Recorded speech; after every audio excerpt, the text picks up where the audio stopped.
Hello everyone, I'm Mohammad Shimul Parvez. So today I have a topic and I'm going to talk about that. So the topic is learning to speak English fluently.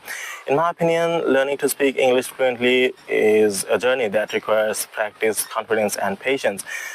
English is an international language and being fluent in it helps us communicate with people from different parts of the world.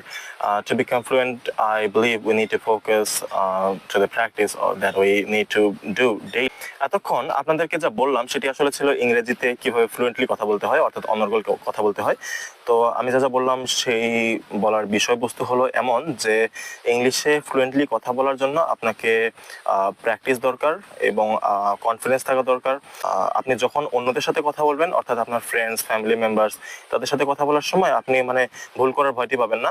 ভুল হলেও সেটি পরবর্তীতে আপনাকে review করতে হবে যে আপনি কি বলেছেন, কোথায় মিস্টেক হয়েছে, সেই অনুযায়ী আপনাকে সেটি ক্যাচ করতে হবে।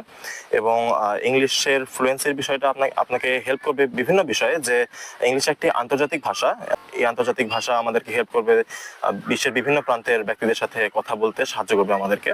সো আপনাকে ফ্লুয়েন্টলি ইংলিশ কথা বলার জন্য বিভিন্ন বিষয়ে দক্ষ হওয়ার দরকার। বিভিন্ন স্টেপ আমি বলেছি, সেগুলো আপনারা অনুসরণ করলেই চলবে। তো আপনিও কি চান যে আপনি ইংরেজিতে ফ্লুয়েন্টলি কথা বলবেন এবং কোনো মিস্টেক ছাড়া কনফিডেন্টলি কথা বলতে পারবেন?